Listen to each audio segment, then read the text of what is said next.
They told me that they told me these I'm gonna need to see sickbay about that concussion. Oh. They told me these transporters were top of the line. But at least I ended up in the same room this time. But I didn't hit my head last time, so win some, lose some.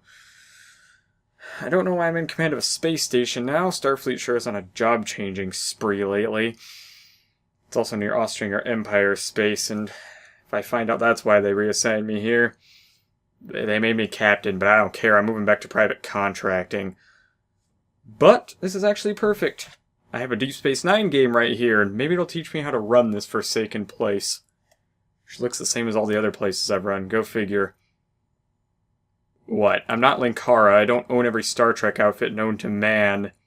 But the choice of outfit isn't important. What is important is it's time for the third review of Star Trek month. Deep Space Nine, Crossroads of Time.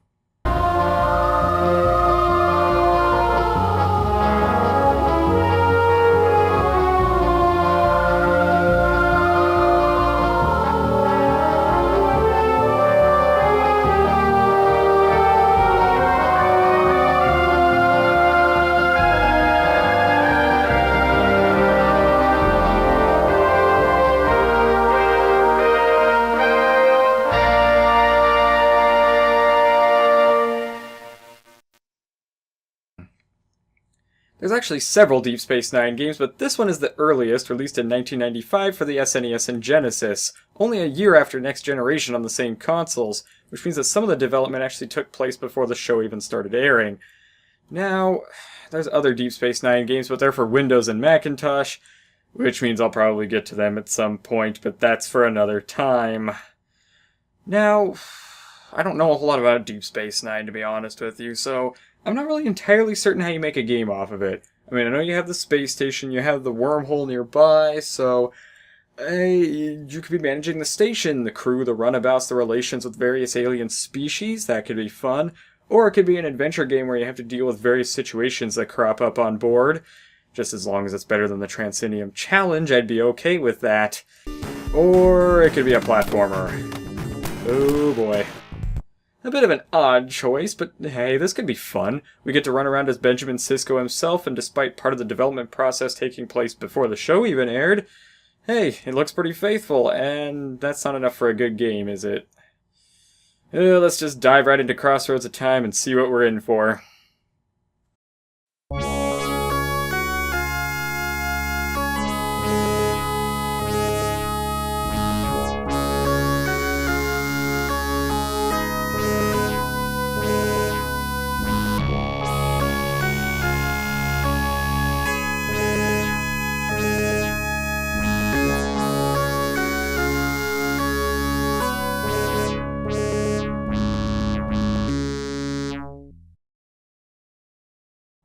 We'll just pop in the SNES version first. That was the better version as far as gameplay goes with the last Star Trek game I played, and hey, they can't be that different this time. Right? Besides, the game had a big poster in Nintendo Power magazine. I mean, that means it has to be good. Alright, I'm just stalling now. Let's see what's in store for us. The title screen is promising enough. Decent rendition of the Deep Space Nine theme. The graphics are actually pretty amazing. It looks a little weird trying to be realistic at this resolution, but it still works pretty well. The animation is fluid and the setting looks very authentic. There's even the little touches, like seeing Sisko catch his breath if you've been running for a while. So you're summoned in to talk to Odo, and you find out there's a technician that was attacked in Docking Pylon 3. Dax tells you there's a lot of anti-proton emissions from there and hands you a cheap sprite of a tricorder. Now seriously, look at that. Who would hand a tricorder over at that angle? It hardly even looks like a tricorder. Anyways, after this, you start the first mission of the game, which is ejecting all the Bilitrium grenades that the Bajorans are planting in Pylon 3. You'll notice really quickly that the platforming seems a lot like Prince of Persia, but without the jump delay, which actually sounds pretty cool. Though it also means that falling more than a couple levels down is instantly lethal. Oh dear. This may be the first level, but that doesn't mean it screws around. You have to find hidden grenades with a mini-map, but you have boxes that jam your tricorder as well. Each section is on a time limit, and for some bizarre reason, the timer on each grenade is always 23 seconds when you pick one up. Worst motion sensor failsafe ever. For the most part, it's fairly good, aside from having to try and learn the level layout. There is a couple of dumb parts, though, like this here where the platform is just out of sight. Oh, and this fun little room where the only way to get around is leaping about, and it's very easy to die. Then you figure out the game will send you several sections back if you do. Oh, great. Ugh. No! Damn it! Ugh. I think there may be a way to get a platform in here, but I could never figure out the computer panels in this room. The teleporters are easy to activate, though, and quite essential to getting that last grenade to the only ejection tube in this section in time. Well, that took an hour just to get past the first mission with it constantly sending me back.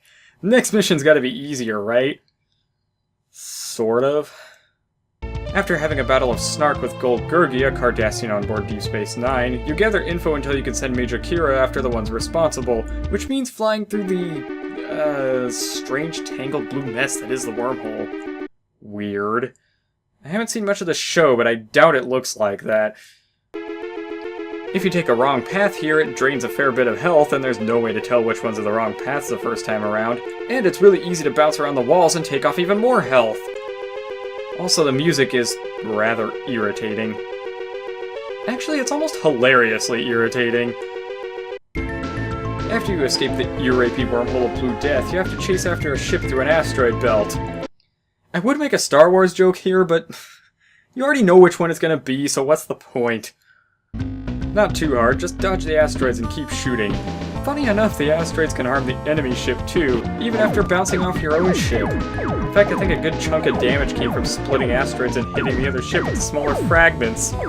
Beaming these Bajoran redemptionists in for questioning, you notice Golgurgi and his men all return to the station right after the bombing attempt. Could he be the bad guy? Nah, that'd be too transparent. Anywho, the Redemptionists have captured Kai Opaka, who I believe is a head religious figure or something in Deep Space Nine. Whatever, she's important, so we have to go to Bajor and personally negotiate for her release. Smells like a trap to me. Yeah, I totally called that one, as did everyone else. Though for some reason a lot of your enemies are bats and rodents in this section. You can also climb around on these parts. No, the vines do not hurt you. Remember that little tidbit, it'll be confusing later. The inside of the temple is rather annoying. It's basically all little trial and error puzzles to open doors. Oh, and it's a maze on top of that. Joy, as if I didn't get enough of that in the Next Generation game. At this point, you just want to punch someone in the balls. And you can! Ooh, Cisco just used a Bajoran's testicles as a speed bag. Ow. I know, this is really immature, but I need some form of stress relief. You know, when they talk about stress balls, I don't think this is what they mean. Alright, fine, I'm done. After this, you find Kai Opaka, but there's transporter interference from a generator below the temple that the Redemptionists are using to replicate weapons. So down under you go. It's basically a giant maze filled with rats, bats, and Bajoran. And dripping acid. Oh, and giant fans which hurt you. It's a rather confusing place, and sometimes you can't see down far enough to know if a drop is safe. It was another hour just to get through all of this. How in the world do these people work under these conditions? How do you get anywhere? Oh, god damn it! Also slightly irritating is you have to have the proper keycard selected to open doors. If I have a keycard, I should just be able to use it automatically. Also, keycards in Star Trek? Really? We have this huge world of amazing technologies and people are still using keycards? That is bullshit. But forget slightly irritating, it's time for one of the most maddening sections of the entire game. So you have to climb down these platforms to destroy the generator. No big deal. Once you do though, this green flaming liquid rises up, and it's very quick and very deadly. This is where the platforming of the game really falls apart. You have to do this perfectly to get past it, and I am hardly exaggerating on that. You cannot mess this up. I played this one single part for 22 minutes, one tiny section, just to finally get past it and get the hell out of there. One tiny section, 22 minutes. Remember that. It's like the level just isn't designed for the platforming controls. At all. In fact, this whole Bajoran underground mission kind of gives me that vibe, to be honest. It's like the platforms are just awkwardly placed everywhere. Who in the hell built this place? Turns out there's still interference, so you go deeper inside. There's a bit more underground maze navigating before you run into possibly the weirdest boss fight to grace a Star Trek game. You're fighting a weapons replicator. Yeah, who would have thought Sisko would have to fight an out-of-control weapons replicator? I don't think I could make that up if I tried. I mean, if it was an actual episode of Star Trek, you could have gotten it from a distance, but no, you have to be on the conveyor belt with grenades and falling rocks menacing you to do anything to it at all. If it isn't on screen, it didn't happen. Classic video game logic. This is a surprisingly difficult boss fight, actually. You have to detonate a grenade right near the core, then continue to shoot at it to overheat it, but you have to keep jumping to do this. On top of that, you have to dodge falling rocks, and you can't get too close or you get burned. Oh, and if you get hit, it'll give the core enough time to cool down, and you'll have to try that all over again. Can't say a whole lot here, but good luck, you'll need it. But if you got past the last part, you probably have more than enough luck to go around anyways. Back on the station, you now have to follow a big long chain of clues. It's not exactly a shocking revelation, though. Golgurgi's the villain! Gee, who would have thought? He's planning to get the Redemptionists to blow up Deep Space Nine so he can blame it on the Bajorans, justify reinvading Bajor, and on top of that, get a hold of the orb in Deep Space Nine, which is some mysterious artifact from the life forms that live in the Bajoran wormhole. I told you I didn't watch Deep Space Nine, okay? Your men disarm the bomb in Pylon 3, and no, I have no clue why everyone is going after Pylon 3, so now you've got a Cardassian warship breathing down your neck that's going to fire when they realize their plan didn't work. On top of that, you can't even send a message out to tell anyone what's going on, since they're jamming your communications with anti-lepton interference in subspace. So, with the power of technobabble, seriously, electrons are leptons, so really, I've done research in school with positrons. Are positrons anti-leptons? Can I just scatter positrons everywhere and disrupt Starfleet communications? See how much sense that makes? And then we're at Wolf 359. Okay, I missed something here. Yeah, it turns out when you enter the password, it skips the story at the beginning of that part sometimes. So let's try that again. So you have to start talking to everyone again. Kai Opaka says the answers are in your past, which triggers an aha moment from Sisko when he talks to Chief O'Brien. Then Kai Opaka uses the orb with Sisko to trigger a flashback. Sort of. A flashback where he can see things that he didn't see before. Something to do with the orb and the prophets. I would call it technobabble, but I don't think there's actually anything technological about it, so it happened because aliens? Now we get into the Battle of Wolf 359, where we're on the crippled starship Saratoga. This part of the game may make you rip your hair out. Let's put it this way, there's a bunch of things you have to do, and neither your objectives or the layout of the ship is at all clear. To top this all off, you get 12 minutes in which to do this, which is barely enough time when you do know what you're doing. So this isn't going to happen on your first try. Oh yeah, and guess what? Even Nintendo Power isn't going to help you here. The issue with the guide never covers the Saratoga. Nothing will save you. This part I probably did spend a couple of hours on, at least. You have to figure out what you need to do and get it down to a strict process to even have a chance to do it all in 12 minutes. On top of that, you only have so much health. These food replicators only heal you so much before all of them just simultaneously malfunction. For some reason. Also, the food replicators work even when the auxiliary power is off. Weird. Of course, the ship is also filled with Borg. If you're familiar with the show, you'll know that they adapt to your phasers once you shoot them, so you don't want to shoot them unless you have to. There is a crewman that will tell you that, but given the mentality of the rest of the game, you'll probably have figured it out on accident by then.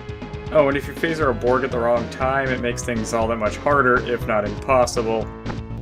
You see, you can get around most Borg, but some are guarding items you need or wandering the halls trying to kill you that you pretty much have to shoot. So, you turn on the emergency power and drop down to the first deck. Yes, this Saratoga has 7 decks, plus the bridge, which it doesn't count as a deck for whatever reason. Wow, that's like way off. The Saratoga has 11 decks. Maybe the hull breach just rendered the other decks useless. Anywho, rescue a crewman on the first deck, then go to the second deck and do the same, making sure to pick up the pad off the ground. Yes, that little thing on the ground is a vital item. They have you talk to someone to kind of draw attention to it, but it's still a little easy to miss. Now climb over all this fire and take the turbo lift to the bridge. Grab the Type 1 phaser out of this cabinet, then go in this room and grab the Type 2. At first I thought I had to shoot this Borg to get it, but you can make this level a lot easier if you just duck under his beam and grab the phaser. Then you have 2 shots at Borg, which saves you precious time later. Make your way down to Deck 3 and then drop down, shooting your way through the floor to go back up. Look out for these weak sections of floor, they're important. Take the lift down to Deck 5, shoot this Borg and grab the optical chip, which you need to repair the pad. Drop to Deck 6 and go right, making sure to switch to your other phaser. Go through the giant door and let the guy use your fixed pad to reprogram the phaser retuning program, which will let you reset your phasers at any comm panel, essentially giving you more ammo against the Borg. If you saved your second shot, you can do a retune right here. Otherwise you have to backtrack several decks up to do so, and you're almost guaranteed to run out of time. See what I mean about having this down to an exact science? Climb up to Deck 5, shooting the Borg patrolling the halls, then do the same on Deck 4.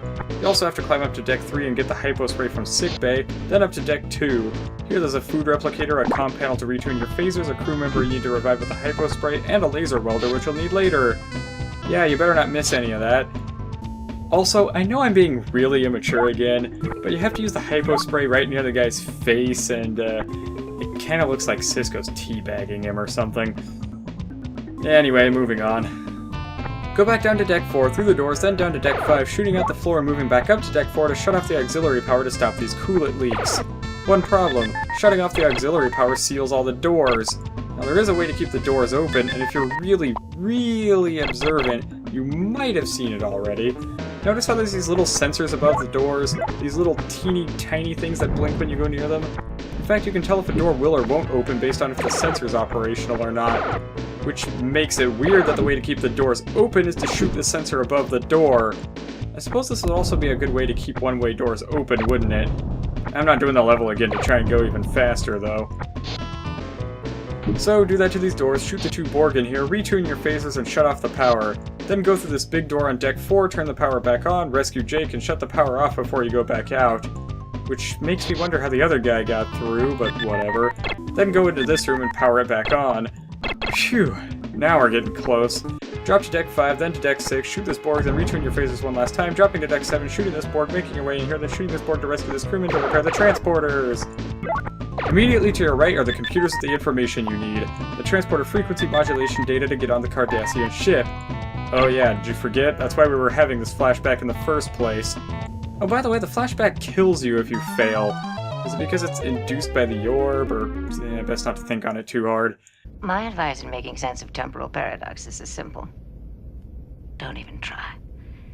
Go to Deck 6, and to your left is the transporter room, where you have to repair the pattern buffer with that laser welder, dodging fire all the while, and... Oh, wait a minute, what? No, I almost had it!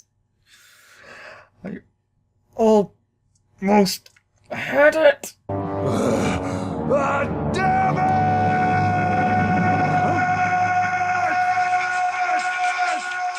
Spaceman! Oh yeah. Okay, well, after doing all that again and finally getting the information, we're ready to beam onto the Cardassian ship and stop Gul Gurgi from blowing us all to hell. So first you play as Odo. No weapons, you can't jump, and...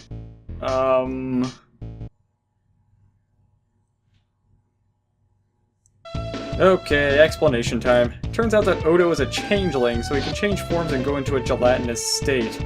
So he can turn into a Bajoran rodent of some kind and melt through the air ducts. But what if this was back when you couldn't look that up? What if you had no manual? Wouldn't that be confusing? Anyways, this first bit really is just an irritating maze of ducts and doors. Oh, it's easy enough to get past once you figure out where to go, but at first it'll take forever to figure out where exactly you're supposed to be. After that, you'll play as Cisco again. This level's a bit more straightforward. You have a phaser and a code breaker, which you use for hacking. So pretty much you're doing 80s hacking. Wait a minute. Using an RX modulator, I might be able to conduct a mainframe cell direct and hack the uplink to the download. What the hell does that mean? It means that with the right computer algorithms, I can hack you back in time. The first room you're in, you'll have to take care of these turrets with a bit of hit-and-run phasering, then hack all 3 of these panels to get a key card. What is up with this? I don't remember Star Trek ever having key cards, and now they're all over the place. Do the Bajorans and the Cardassian just love primitive things like key cards? Hell, you don't even have a gameplay excuse in this level. You're hacking their systems. Open the doors that way! Ugh. This level isn't too confusing, aside from a keycard that's in this random compartment near a steam vent. Yeah, great, thanks. All the others are totally useless in case you were wondering. Oh, there's also no way to heal, so you better make sure you're not getting hit early on. Now it's time for the fun that is the navigation room. As you're going around, make sure to destroy those spiked balls. They don't look like they do much, but trust me, they do. There's 9 consoles to hack. The bottom and middle ones aren't hard, the top ones are guarded by turrets. You're almost certain to end up taking some hits. Damn it all! Frick! Once you finally make it past that, then it turns out Gurgi's gonna make the ship blow, taking Deep Space Nine with it. Oh, come on! Wait, it resumes here? I didn't expect that, especially with how insane this game has been so far. Okay, so now I can take some hits, and it's pretty easy. Huh.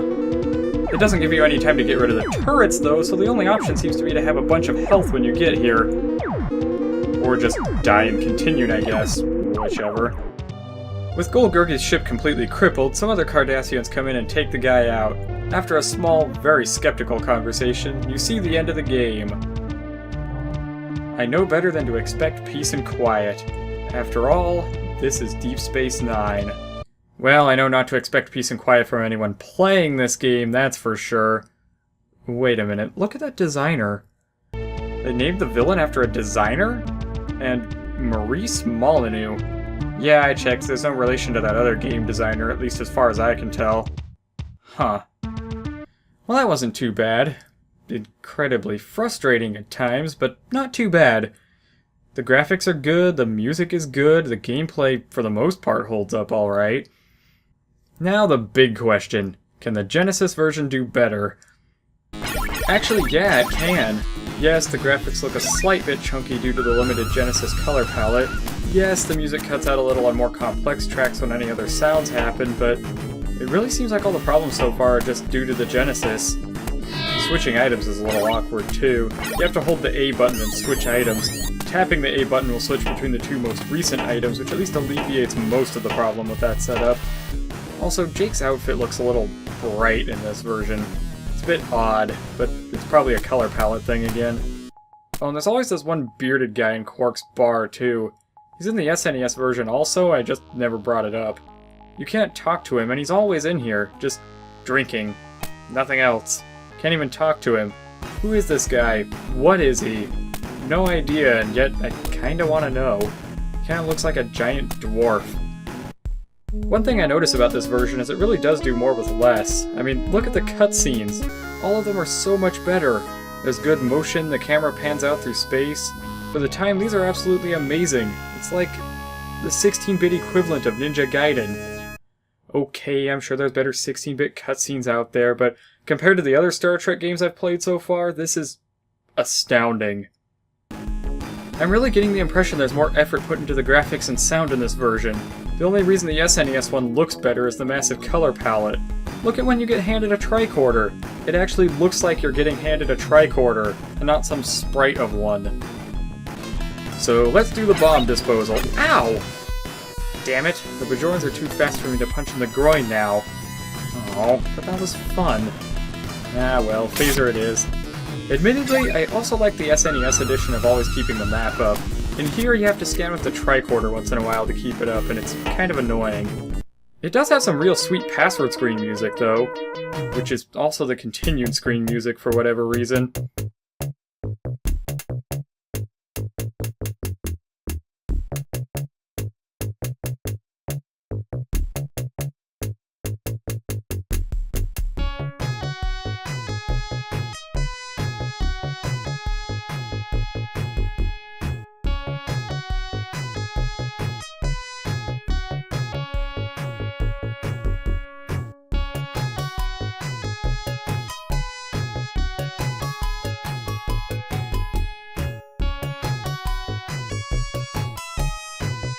Yeah, it goes on for a good 2.5 minutes without a single loop. It's really a surprising amount of effort for something that almost no one is going to sit through.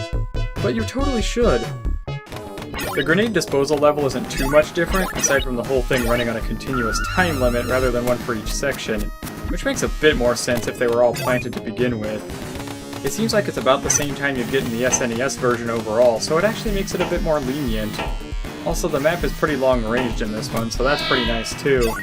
Still won't tell you where the ejection tubes are, but it's scanning for anti-proton emissions, so it makes sense. Not that it's not irritating. Damn it! You can also hold down crouch to look down in this version, so that's nice too. No expecting to just know that platform is there. The jamming devices take a lot more hits to destroy, though. I mean, look at this. Look at this. Jeez. These things are built like bricks. Wait, what just happened? Let's look at that again.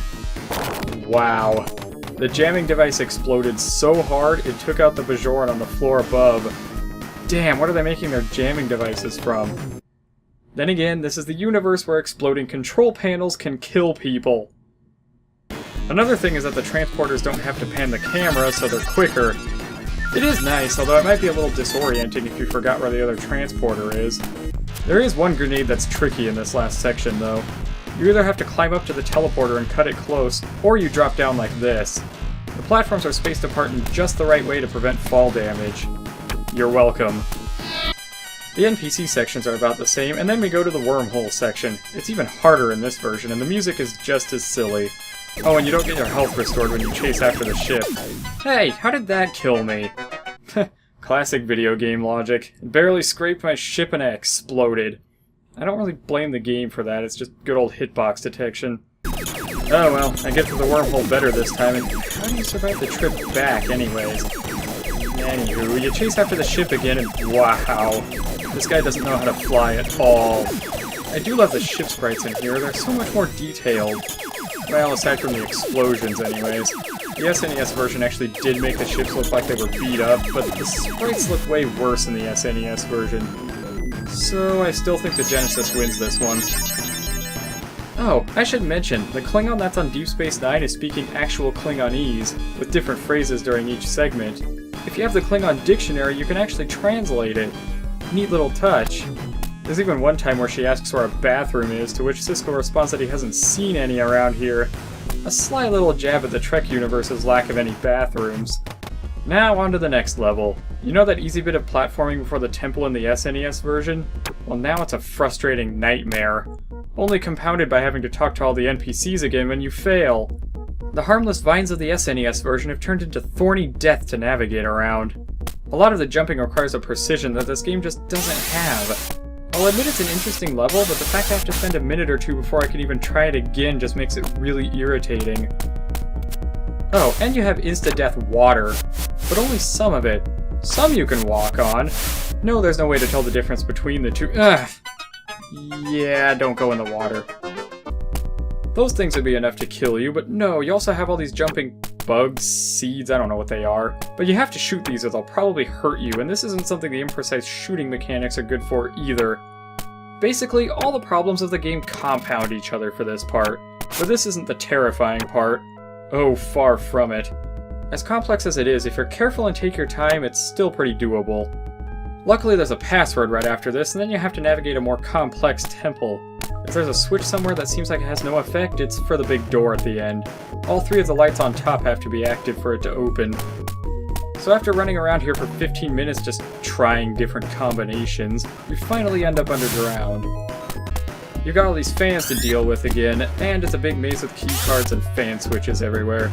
But at least doors automatically open if you have the right card now. Thank goodness for that, especially since the inventory system is harder this time. So now we get to the generator. As you know, it's just about the most insane part of the game. There may be more wrong in this one than the SNES one, though. The platforming in here is just insane, and sometimes it feels glitched. Frick! Ah! Damn it! Ugh! Ah! Oh, come on! I should have grabbed that one. Oh, this is balls. You want to know the worst part, though? It sends you back to the beginning of the underground section every single time you fail this part. That is bullshit. And here I was about ready to recommend the Genesis version hands down over the SNES one. I mean, really? Can't we get a checkpoint or a password for this part? It takes several minutes just to get through all of this again. The only good thing is that this level may be a bit easier than the SNES one, but that's not enough to make up for it. I would not blame anyone in the slightest if they used a passcode to skip this part or save states to make an artificial checkpoint. You know, a checkpoint like the SNES one had. If you manage to make it past that, though, you can leave it behind forever. You go through to the weapons replicator boss, which is much easier here. All you have to do is do enough damage to the core by exploding the grenades, and the place is roomier. Really, after that last part, this is gonna feel like a relief. Now it's time for the Saratoga level, and hey, look at this! We actually get to see the orb here! Yeah, I know it's not spherical. It's not supposed to be. And look at this cutscene.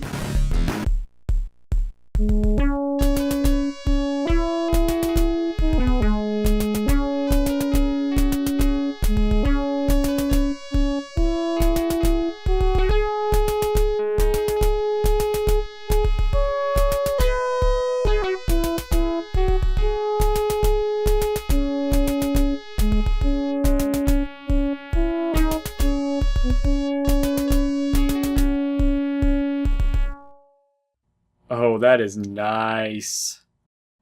The Genesis version's Saratoga level feels much nicer. The layout isn't as strict and confusing, and the level gives you 16 minutes instead of 12. It also has more decks. I think it may actually have the proper 11. At least if you assume this bottom segment is a deck that you can't get to because of the hull breach.